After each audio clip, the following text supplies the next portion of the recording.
Hi, my name is Roy Artman. I'm the General Counsel for the Kansas Building Industry Workers' Compensation Fund here in Topeka, Kansas. I have been with the fund for about 7 years now.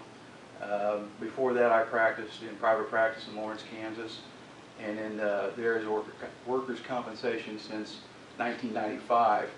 When I first came to the fund back in 1993, I became familiar with the OPC testing out of Salina, Kansas, and within a very short time became sold on the services that they provide.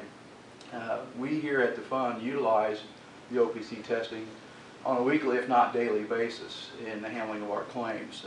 First and foremost, if there's been an injury and we've had that particular injured worker tested through OPC, we get the testing results and we will feed that to the treating physicians. One, I think it's very important that the treating physicians have an understanding of where that injured worker was at baseline before the injury.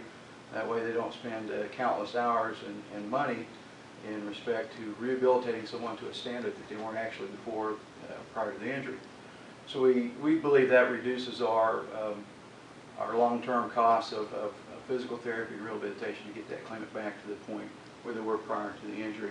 The second way we utilize the results would be in the settlement of the claim, and it's very important to understand that Kansas allows for a credit or a discount for any pre-existing impairment that the injured worker may have had prior to the injury. In order to get that discount, you have to document that particular injured worker's condition at the time of hire.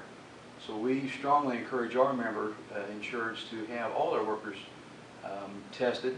One, to get a baseline to understand any pre-existing impairment that worker may have, and two, also to get an understanding of what that particular individual worker's capabilities are. I think if you properly match your worker with the work they're going to be doing, you're going to reduce the actual number of injuries that you'll suffer on the job. Now, with respect to the discount and the impairment rating, it is, again, very important that you must document that. And what we do in our company is once we have an injured worker report a claim, we get them through that rehabilitation process, we will provide any impairment ratings information we may obtain through the OPC testing to our physician, and we ask that they take that into consideration in determining a final impairment rating with respect to this particular injury. Now, all the time I'm asked, is this something that stands up in court?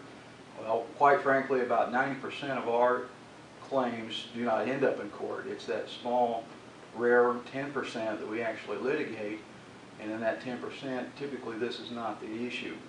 Now, we utilize the OPC testing, the rating, every day, every week in determining the impairment rating that is attributable to the injury, and more often than not, our claimants accept that. They understand that there's been pre-existing impairment in their past. They see it documented in black and white. It's been provided to the doctor. He's taken it into consideration and he's discussed it with our injured worker, and we come to a fair determination of what their impairment rating is. Those cases are settled and we're done. So in that respect, we do utilize the testing process to reduce our claims costs. Now, out of that 10% that actually gets litigated, typically it's a complicated process. We may have our rating from our doctor, which takes into account the pre-existing impairment. All too often, the claimant and their attorney will seek out the opinions of very specific doctors to obtain a much higher rating. And sometimes we can come to a resolution, a compromise, maybe meet in the middle to get the case resolved. Other times we're so far apart that we are forced to go to the court, and the judges often utilize an independent or neutral position who has the ability to take in consideration all the records and render a final opinion. So again, we utilize the OPC testing, the process on a weekly, if not daily basis in the handling of our claims. And I'd highly recommend it to anybody that would be interested in the OPC testing process.